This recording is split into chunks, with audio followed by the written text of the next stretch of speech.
के उपलब्ध पे अपने टीचर के बारे में कुछ ओपिनियन अपना रखना चाहती हूँ। एक गुरु शिष्य के रिलेशन के बारे में कुछ बोलना चाहूँगी। पहली बात, इस अंधकारमय जिंदगी में, इस अंधकारमय दुनिया में एक टीचर ही ऐसे हैं, एक गुरु ही ऐसे हैं जो किसी भी शिष्य को उसके अंधकार से उसके उजाले की तरफ ले जा सकते हैं। मतलब कि अगर उसको सिंपल शब्द में कहें तो हमारा दिमाग, एक स्टूडेंट का दिमाग, जब हम इंटर करते हैं कॉलेज लाइफ में, तो हमारा दिमाग डस्टबिन की तरह होता है। मतलब कि जिसमें स्ट्रेस, एंजाइटी, फ्रस्ट्रेशन, डिप्रेशन, ये सारी बातें होती हैं। तो एक लौते हमारे टीचर ही होते हैं जो इन सारी बातों को निकाल कर हमें लाइट की तरफ ले जाते हैं, हमें उजाले की तरफ ले जाते हैं। क्योंकि टीचर ही ऐसे व्यक्ति हैं जो कि हमारे लिए ऐसा रास्ता क्रिएट करते हैं, ऐसा पाथ क्रिएट करते हैं जो हमारे लिए इस लिमिटेड दुनिया में अनलिमिटेड पॉसिबिलिटीज ऑफ डोर खोल देते हैं। हमारे ड्रीम्स को लेके, हम जिस ड्रीम को पाना चाहते हैं उसके लिए वो हजारों तरीके बताते हैं। अगर मैं बोलूं तो यहाँ पे मैं एक पंक्ति बोलना चाहूंगी। वो पंक्ति ये है कि हरि रूठे गुरु ठहर है, हरि रूठे गुरु ठहर है, गुरु रूठे नहीं ठहर है। मतलब कि इसका सिंपल मतलब यही है कि अगर हरि रूठ जाए, भगवान हमसे रूठ जाए, तो हम गुरु के पास आते हैं अपनी समस्याओं को लेके कि भगवान हमसे रूठ गए, हम उन्हें कैसे मनाएं, हमसे इतनी गलतियां हो गई हैं, हम उन्हें कैसे सुलझाएं। पर अगर भगवान रूठते हैं तो हम पूछ तो लेते हैं अपने गुरु से, पर अगर गुरु ही रूठ जाए तो किससे पूछें कि कौन सी गलतियां हुई और कैसे उन्हें सुधारें। अगर गुरु ही रूठ जाए तो हम अपने मंजिल पर कैसे पहुंचे। इसीलिए मैं ये बोलना चाहूंगी कि एक स्टूडेंट लाइफ में गुरु ही गॉड होते हैं। मतलब teacher is a god, teacher is a religion, teacher is a god, teacher is a religion. Loyalty to your teacher is the ultimate religion. मतलब कि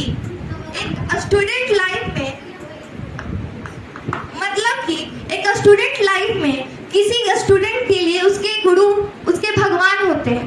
इकलौते गुरु हैं जो कि उसे वो रास्ता बताते हैं अपने ड्रीम तक अचीव करने के लिए। वो मुश्किलों से उसे बचाते हैं, उसे हर वो तरीका बताते हैं उसके डिप्रेशन, फ्रस्ट्रेशन, हर चीज को दूर करने के लिए।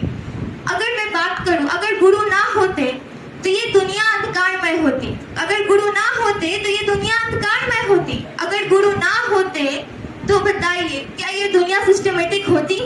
क्या किसी को नॉलेज मिलता? क्या कोई इस जीवन में अपने जीवन को सच मान पाता? क्या उसे पता चलता कि उसके जीवन की क्या सच्चाई है? नहीं। जो ये बात बताते वो हमारे गुरु हैं, चाहे वो किसी भी रूप में मिले। गुरु का काम होता है उस अपने शिष्य को उसके लक्ष्य तक पहुंचाना।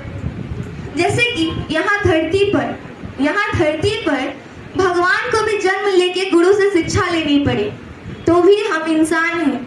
कृष्ण भगवान के गुरु संदीपानी, राम जी के गुरु महर्षि वशिष्ठ, अर्जुन के गुरु द्रोणाचार्य, और हमारे महान सम्राट जिसे हम अपने हिस्ट्री में पढ़ते हैं, चंद्रगुप्त मौर्य, चाणक्य, इन सारे ही अच्छे गुरुओं की वजह से उन लोगों ने अपने जीवन की सफलताओं को पाया। अगर उन्हें वो गुरु ना मिले होते तो क्या वो पा पाते? बिल्कुल नहीं, इम्पॉसिबल था। वो उन्हें वो रास्ता ही नहीं बताते जिससे वो मंजिल पा सकते थे।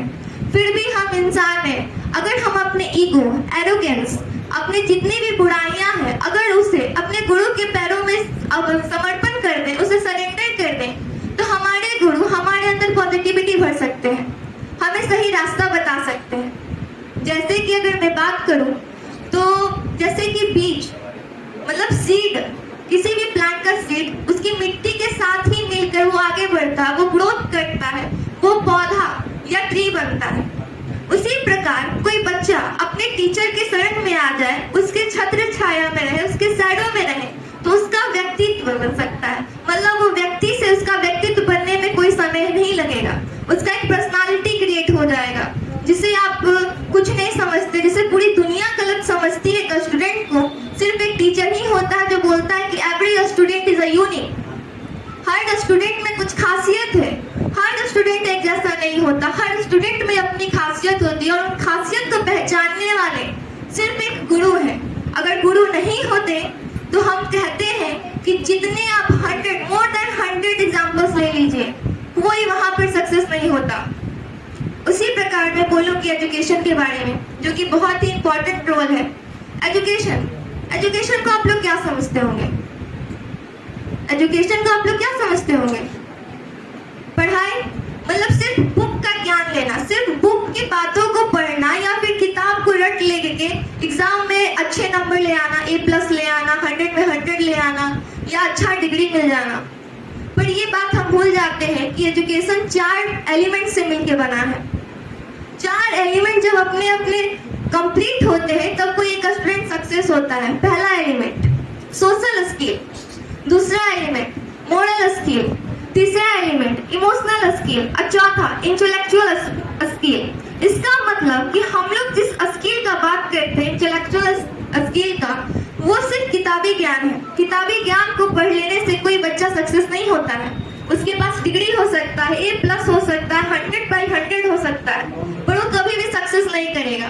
क्योंकि कोई सक्सेस तब करता है जब उसमें विद्या के साथ विनय आए, विद्या के साथ वो रिस्पेक्ट करना सीखे, समय के साथ वो झुकना सीखे, समय के साथ वो रिस्पेक्ट करना सीख जाए दूसरों का, अपना वैल्यू, दूसरों का वैल्यू, अपने टीचर, अपने गार्जियन, अपने पेरेंट्स के हार्ड वर्किंग को समझना स्टार्ट कर दे। जैसे कि हम बात करते हैं मॉरल स्किल का, जो कि हमको लगता है अभी के बच्चों में बहुत कम है। अगर मैं अपना भी बात करूं तो मेरे में भी कमी है। पहला क्या? Duty, responsibility. कोई भी बच्चा रिस्पॉन्सिबिलिटी लेना नहीं चाहता है किसी भी चीज का, घर का, अपना, परिवार का, या फिर अपने पढ़ाई का। वो दूसरों पे निर्भीत है, मतलब वो अपने माँ बाप पे निर्भीत है, अपने टीचर पे, या फिर किसी अदर चीज पे। और खासियत तो ये है कि आजकल के बच्चे खुद से ही डरते हैं।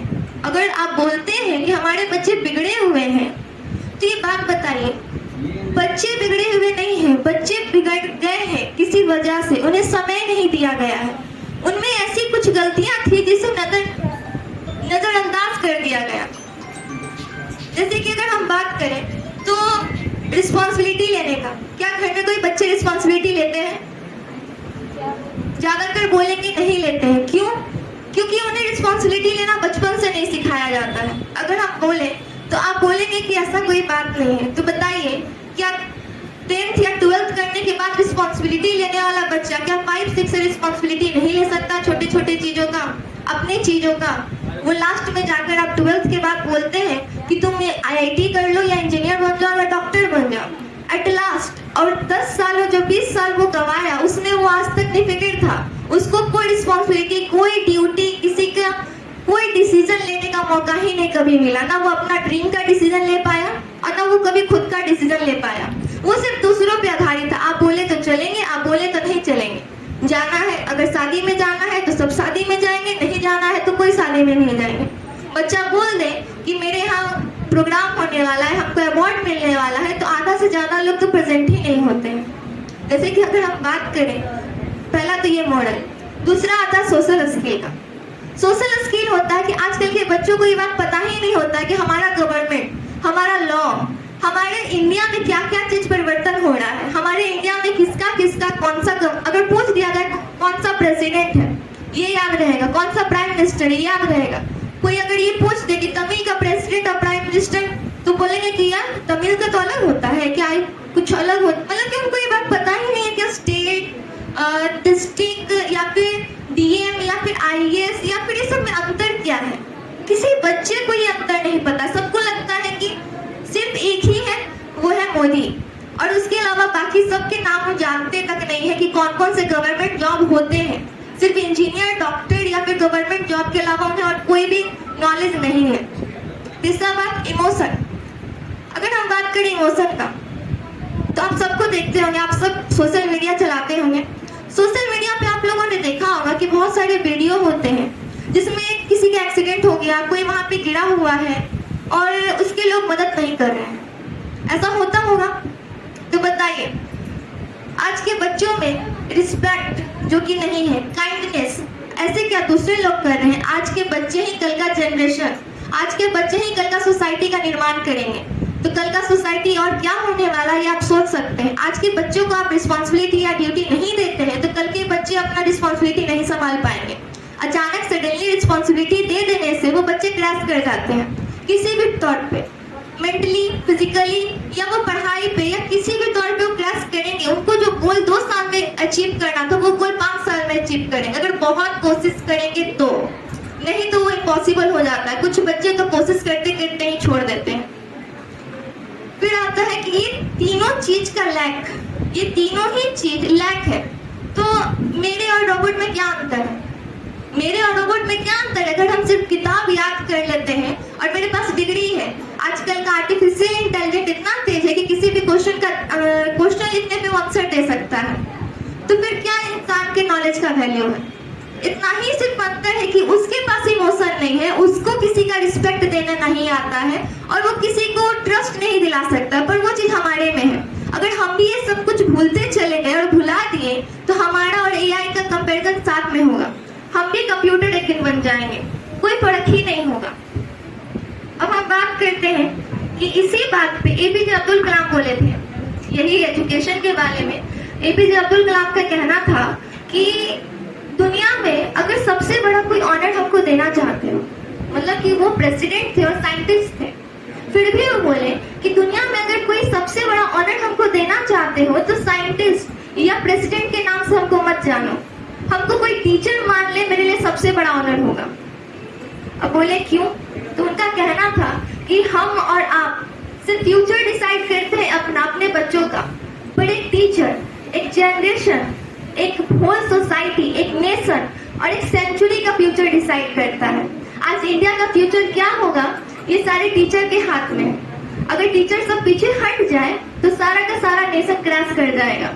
वही नेशन आज आगे है जिसके टीचर को वैल्यू दिया जाता है, टीचर को आगे रखा जाता है और टीचर को सम्मान दिया जाता है। वो नेशन बहुत पीछे है जिसके यहाँ टीचर को सम्मान ना दिया जाता हो। इसी पे मैं एक और दोहा बोलूंगी संस्कृत का। गुरु पारस के अंतरो जानत है सब सन, गुरु पारस के अंतरो जानत है सब सन, वो लोहा कंचन करे ये करे ले बहन, ये करे ले महन। मतलब कि ये सबको पता होगा पारस पत्थर होता है जिससे लोहा सोने में बदल जाता है, उसके टच करते हैं जैसे लोहा सोने में परिवर्तित हो जाता है। उसी प्रकार कहा गया है कि एक टीचर, एक गुरु ही ऐसे व्यक्ति हैं पूरे दुनिया में जो किसी भी शिष्य को अपने समान बना देते हैं। वो कभी भी नहीं चाहते कि मेरा गुरु, मतलब मेरा शिष्य कभी भी पीछे हट जाए। वो अपने शिष्य को आगे करने के लिए हर संभव प्रयास कर देते हैं, कभी मोटिवेट करके, कभी डांट के, कभी फटकार के। और ये बात मैं बोलना चाहूंगी कि आजकल के बच्चों का रिएक्शन मतलब आप समझते होंगे, रिएक्शन या फिर लेजीनेस, ये सब कुछ कहीं ना कहीं हम लोग की कमजोरियां हैं, जिसके कारण हम लोग आगे अपने सक्सेस को नहीं पा रहे हैं। जितना हम लोग को सक्सेस होना चाहिए था, जितना हम लोग को सक्सेस करना चाहिए था, जिस बुलंदियों पे हम लोग को होना चाहिए था, उस बुलंदियों तक हम नहीं पहुंच पा रहे हैं। ये गलती टीचर और पेरेंट्स दोनों की तरफ से होता है। पेरेंट्स भी समझते हैं कि मेरा बच्चा अभी बच्चा है, और टीचर जब कुछ बोलते हैं या फिर कुछ डांटा जाता है तो उन्हें भी समझा दिया जाता है कि आप डांटियो मत, आप उन्हें डांटो मत, वो अभी बच्चे हैं, उन्हें मत अभी कुछ बोलो, वो अभी उतना होमवर्क, मतलब कि एक तरीके से प्रोटेक्टिव लेयर के तौर पे काम करते हैं। जिस वजह से पेरेंट्स, बच्चे क्या होते हैं ना, कभी कभी ढाल बना लेते हैं इस बातों को, वो कभी कभी बहाना बना देते हैं, कभी कभी झूठ बोल लेते हैं, जिस कारण से कभी कभी कोई बच्चा में गुण होते हुए भी बच्चे पीछे हट जाते हैं। तो मैं ये कहना चाहूंगी कि गुरु ही ऐसे है जिस किसी भी बच्चे के अंदरूनी गुण को पहचान के, उससे इनहेंस करके, उससे अपडेट करके, उसे उस बुलंदियों तक पहुंचाते हैं जहां उसे होना चाहिए। मैं लास्ट में यही बोलूंगी कि एक अच्छा गुरु वो है जो बुक से ज्यादा दिल से पढ़ाता हो। Thank you.